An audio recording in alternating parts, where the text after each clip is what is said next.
Okay, let me tell you something before I call Bill Cardoza, who's going to introduce our first speaker. All of us here today, we know and we always stood strong for the Constitution of the United States of America. Freedom of speech, the Second Amendment, the right to bear arms. A few years back, some of you remember and are aware that in 1988, I was a victim of kidnapping and an attempt rape. So this guy, he was on parole, and he was a hardcore criminal. We didn't know at that time, my girlfriend and I, who were his victims, were not aware of this individual. It happened in a very nice area. It was at 1 o'clock in the afternoon. We were shopping when it happened. He kidnapped us. He got into the Mercedes, and so it was for about 5 hours, 5 or 6 hours that this happened. And so, but the reason why I'm bringing this up is because he didn't have a gun, okay? He had a knife, and he had, by the grace of God, he had slashed 2 other women's throats before. He was on parole. I guess 3 strikes was not implemented yet. This was in 1988. And so I was assaulted. Later I found out that because he was under the influence of heavy drugs, that's why he was not able to rape me, even though the attempt was there. But he used a knife. He went and slashed the back of my neck. So there was no need for a gun. Just recently in Boston, these 2 vicious Muslim criminals, terrorists, even though the president refuses to call them vicious terrorist Muslims, they didn't have a gun either. They didn't have no guns. So, and we know that guns don't kill people. Criminals will use any method to do whatever they have to achieve for. So I just wanted to bring this up because today we're going to hear from someone that has been fighting for our Second Amendment right for a long, long time. So I just wanted to share with you some of the, something that, for personal experience, I know that I was not a victim of this vicious guy who, by the way, about 10 days later, he was apprehended. He was still driving my friend's car because of a solid conservative Republican at that time who was a deputy DA in the county of Los Angeles. Some of you, Tom, you may remember him. Steve, you may remember him. Sterling Norris. Okay, he worked at that time he was the second in command, below Garcetti. Not the young one. And so he got 25 years in prison. He was charged with kidnapping because he crossed three county lines. He was charged with bodily harm, with possession of substance abuse. They dropped the rape charges, but he got 25 years in prison with 20 years for after 20 years for good behavior. Last time I heard about 3, 4, 5 years ago, he was still in jail because also he had violated his parole. So, okay.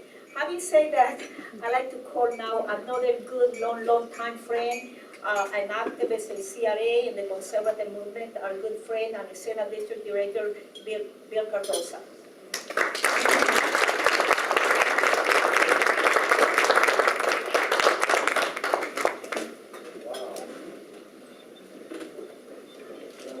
I had no idea this was.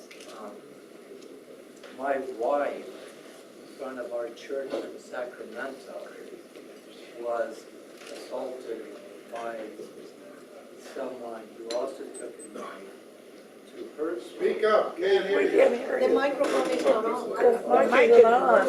Is it on? No.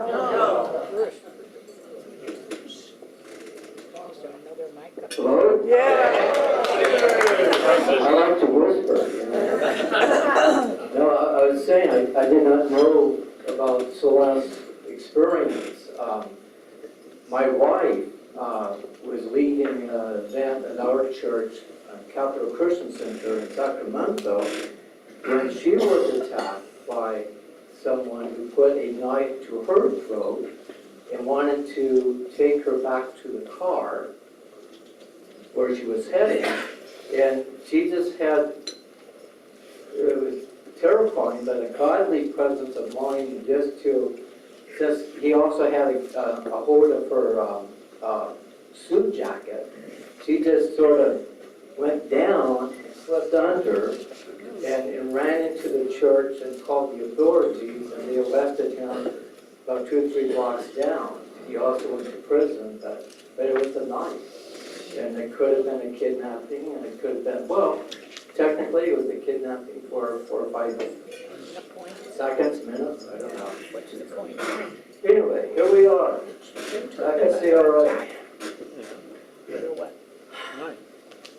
Senator H.L. Bill Richardson, a 22-year veteran of the California State Senate.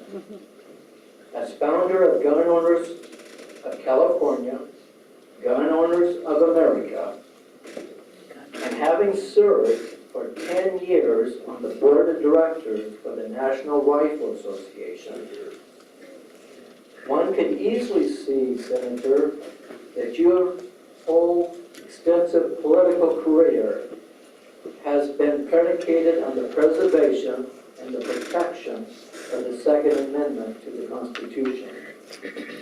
The senator has written for numerous publications.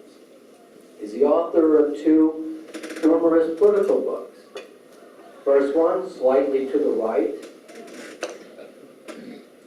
The second one, What Makes You Think We Read the Bills? The latter is being used as a textbook in political science courses throughout the state. He also wrote another book, controversial, called Confrontational Politics. I run from confrontation. I hate confrontation. But I've always stood with those who were brave enough to do it. Senator Richardson has written a game plan for playing to win. He clearly explains his core belief that politics should be the struggle of competing ideologies, not a game of compromise or accommodation.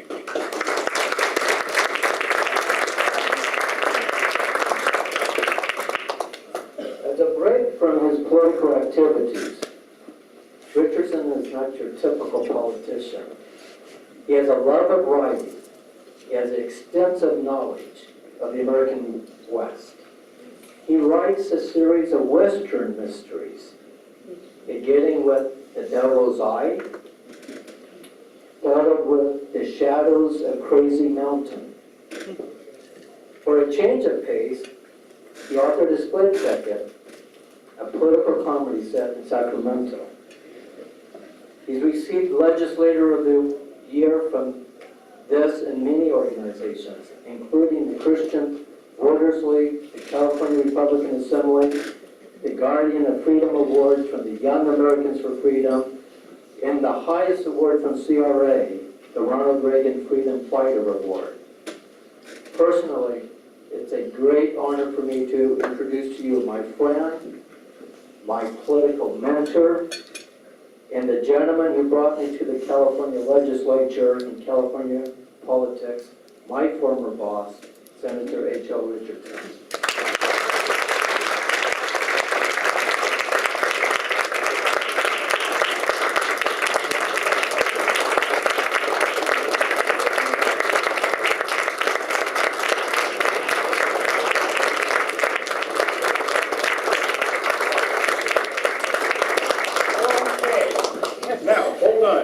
take this thing off. I've been given a specific time frame that I do my best to stay with. Oh, by the way, is this thing working now? Yeah. Can you hear me? Yeah. By the way, I have a hearing aid. They don't do a darn thing for me except just bring in a lot of noise that I don't want to hear. And I'm totally deaf in this ear, and I have very slight hearing in this ear. I flew too many airplanes, shot too many guns, hunted in too many places, and I'm glad I did.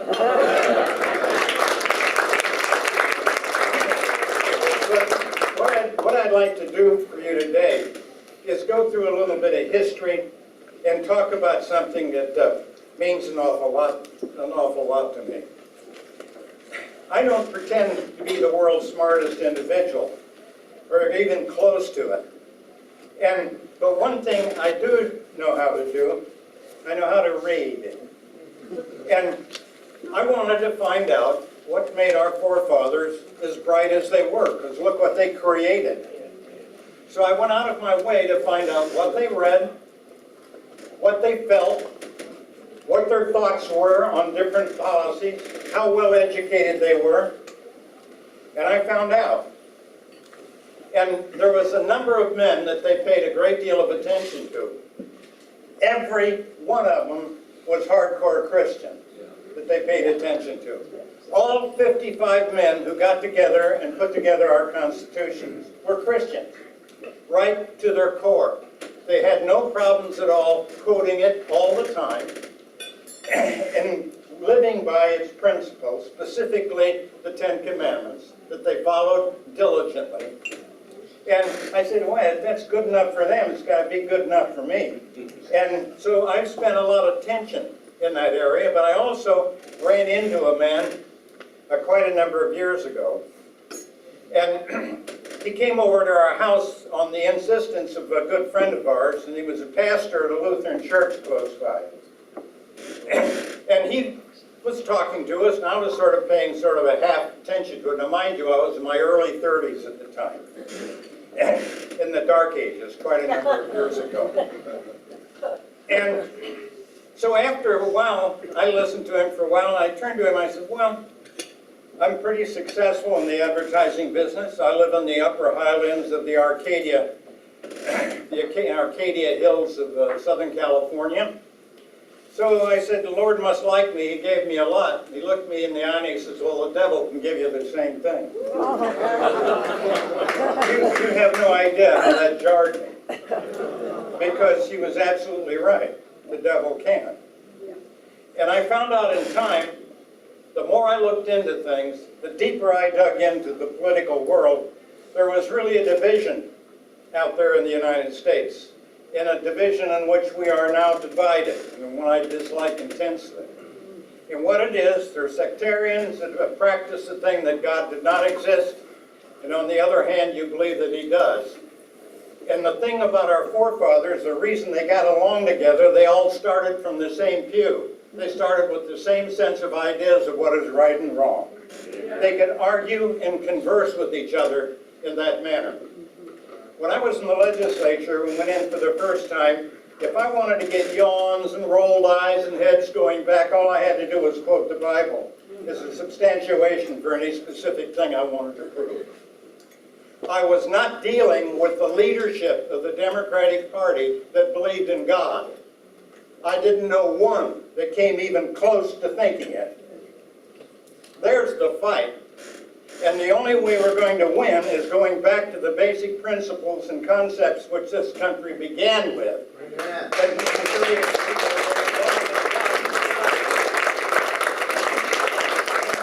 brings up a very interesting point, I believe. Point number one, God does not work with majorities. Now, I'm going to make that point sink in. You don't have to have all of the people on your side to work with Him.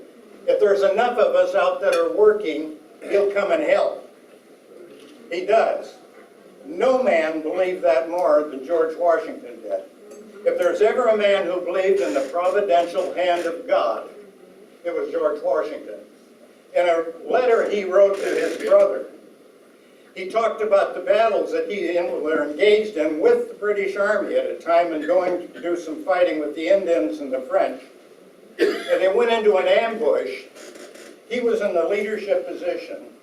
He had 4 holes shot in his coat, 2 horses blown out from underneath him, and they couldn't hit him. There was one of the Indians said, I shot at him 17 times from close range and I couldn't hit him. And the Indians thought it was a man that could not be killed. Every fight that they were in after that point, Washington was right out in front. And I got to tell you, this hand of Providence that he believed in so deeply. If you want an exciting adventure, read the battle and read about the Battle of Trenton.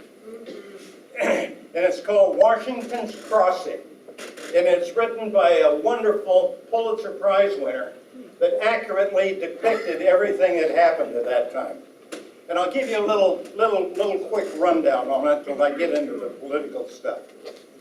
First of all, they got their backsides handed to him in New York when all of a sudden all of the British showed up. They had wiped out half of his forces. He had 8,000 men left, and the British were going to take him under. So he decided, he came up to the conclusion, let's get out of here at night and cross the East River and get out of here. But the unfortunate thing happened, suns go up at the right time of day, and that only moved half of the people out at that time, and a heavy, dense fog came in, surrounded it, and stayed there for almost the entire morning so he could evacuate all of his men. They said the fog was so thick, you couldn't see 6 feet in front of you.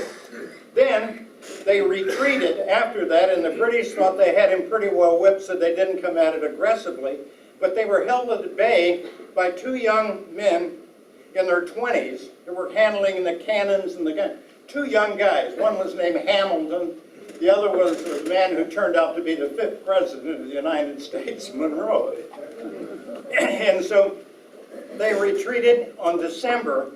Washington got the idea, says, why don't we go after those Russian guys who are down, those Hessians.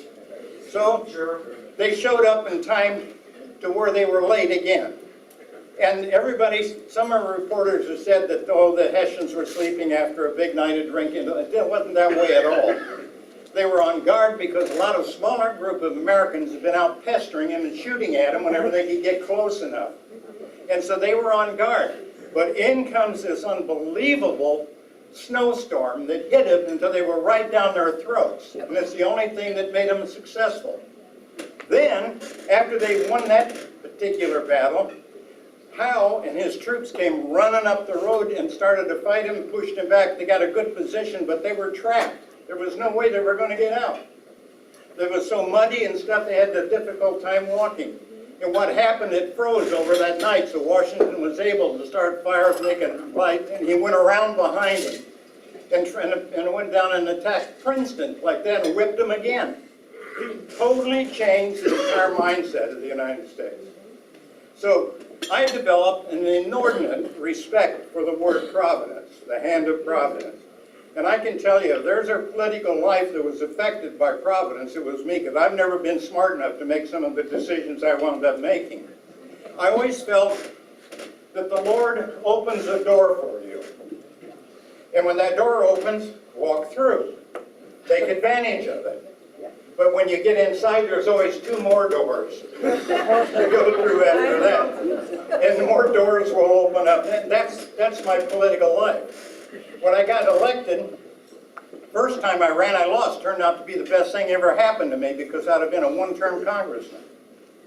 So it wound up that in 1964, I went to work for Coldwater. I was pretty disappointed in that. And the last thing in the world that I ever believed, 2 years later, we'd elect an actor as the governor of the state of California. I had a guy named Lou Euler come to me, a friend of mine a long time ago. He's a great conservative. And said, Bill, we want you to run again. I said, you got to be out of your mind. I lost everything I had in my pocket when I ran the first time, then all over. They said, well, come on, you'll only have to run for 6 months, and if you lose, what's the big deal? He says, that's all over with. He says, no big problem. You only put a little bit of your time. Well, I ran and I won the primary. So then I had to get into the general, and I won that going away. And so I came up to the legislature, but what made me different with a lot of my buddies, everybody hearing me in the back of the room okay? Yeah. I came up to Sacramento, I had a program I wanted to invoke, and it was a very simple one. A, we're not running this place. The liberals have a lot of control, and they took over very immediately, shortly after, Reagan was elected, and they took over the Senate. And I said, I have no other task ahead of me of getting rid of the Democrats that are here, because there's no way in the world you're going to do anything in a minority party. So you better get busy figuring out a way of doing it. So I looked around for two things that I could get involved with, because I didn't believe I could do everything. So I settled on law enforcement matters, and I settled on being a hunter and outdoorsman and guns, and I got involved in that. Well, one of the lobbyists, who's a good guy from the NRA, talked me into carrying a bill called the preemption bill, which we preempted a lot of the cities like San Francisco of passing anti-gun legislation. Well, I got that passed. I didn't do anything else. He ran me for the board of the National Rifle Association. I said, well, okay, and I never did a thing. And he helped me get elected. So I wound up on the board of the NRA. I went back there, and a great bunch of people. I mean, the NRA members are wonderful guys. But what they knew about politics in 1967 wasn't much to scratch your head with, because their idea was to give $500 to an incumbent. That was the general thought that they had. So I had other ideas, and I was talking to the guy that was doing their direct mail at the time by the name of Richard Viguerie, one of the great Americans of this time. And we knew that a bill was coming up in the legislature in 1975 to confiscate all guns in the state of California. So I said, hey, this is a good, let me go after that. So we put out mail with Richard, and I set up a group called Target America. Well, they changed that to Gun Owners of California. But then I had another door that opened up. I had to get, all this money was coming in, so I had to hire staff, put people together, keep accounting, because there was nobody in California that did caging, or what they call collecting the money, that wasn't run by a Democrat. And I had an apprehension of getting involved with the Democrat, my mail, and all the things that were being said. We were bringing in an awful lot of money. But then some of it was federal, that went for, that came in from on corporate money. Well, I couldn't take corporate money in the state and also be engaged in it otherwise, so I had to set up Gun Owners of America. So I had to walk through that door. So now I got two committees on my hands, and they were doing very well. Now, just to give you a general idea, in the latter part of the 1970s, GOP in California was Gun Owners Party. We gave more money to candidates than the Republican Party did, believe it or not. So what I did was nothing more than go out and give some leadership to individual citizens who believed in the right to own a firearm. And it grew from there. It grew from there. Well, I said, well, that's working pretty good. Why don't I set up another group? So I walked through another door and set up Law and Order Campaign Committee, and we went to work on promoting the right of the death penalty back in California after the Supreme Court took it away from us. And said, we're going to run it through the legislature. We'll put the bill in there. George DeMajan will carry it. I'll do all the legwork on the outside, do the mail, drum up public support for us. Everybody says, you got to be crazy. The Democrats control both houses of the legislature. They control the governor. Brown, he said he'll openly veto the bill if it ever gets to his desk. How in the world could you do that? I said, well, we're going to try. So what happened, every time somebody sent $1 to us, instead of, once we took out expenses, and I'm not talking about a lot of people working in this. Since I had one guy running it, I never took a dime out. I was getting paid by the state. I thought that was my job to do these things anyway. So anyway, we generated an immense amount of pressure on the legislature, and we got it. George was smooth in getting it out of the committees, doing the inside work. We took care of the outside work, and I started collecting individual petitions Not where you go out and sign a button, or just send one in by yourself. We put 27 enormous mailbags together.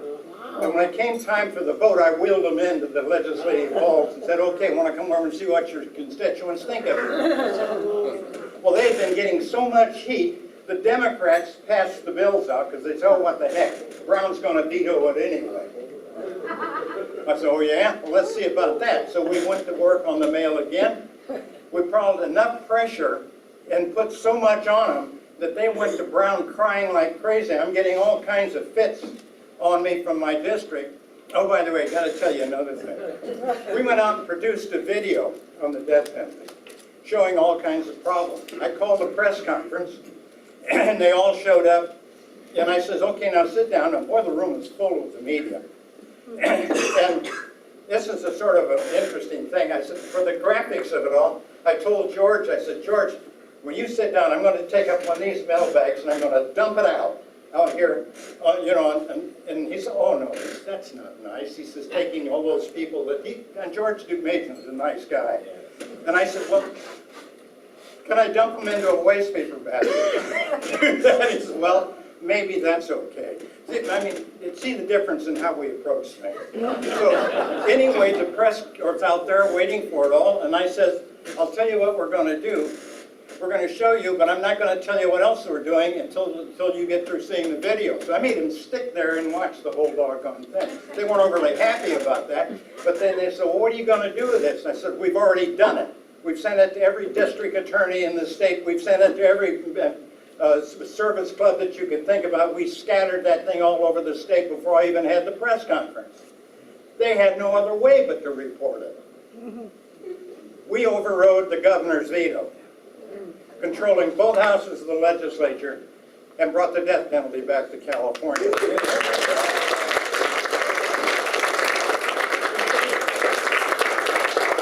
turned around and said, okay, if we'll work there, I don't like the Supreme Court. We went and took 3 judges out of the Supreme Court and took Roseburg.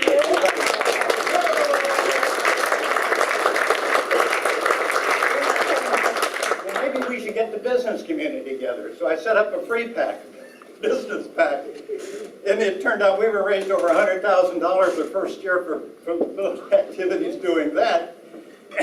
But then we're getting around to that time, the Democrats were getting a little upset, so they passed legislation that I could only have 2 committees. One of them had to be my own Senate committee. So I had to wipe out 3 committees, but I sure had a lot of fun with them while we had them going. Now the point I'm trying to make, here we are in California. Americans, Californians, if you get to them on their issues, they'll be with you. So I tell my legislative friends, don't get into the legislature to be there to vote on a bill that's not going to go anyway, or will go. Get out and get that party that's opposing you out of office.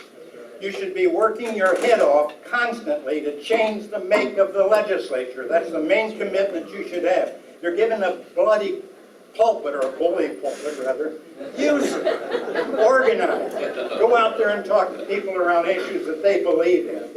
Now, I got only a minute or 2 and I'm going to quit on that, except one other thought.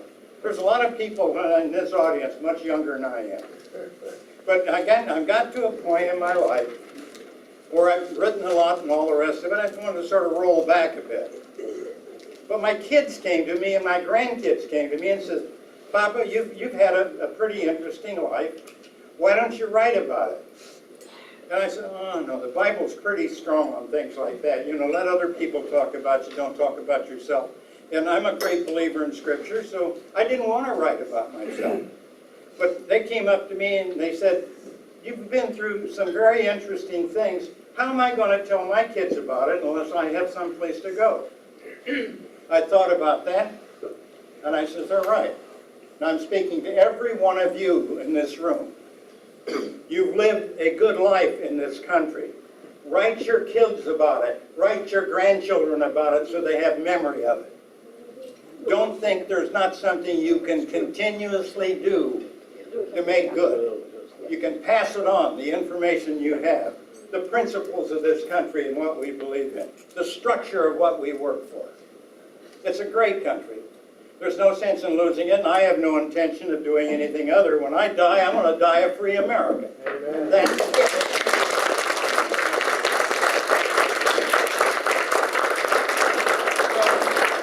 That pretty well wraps it up, except getting into some of the details on it.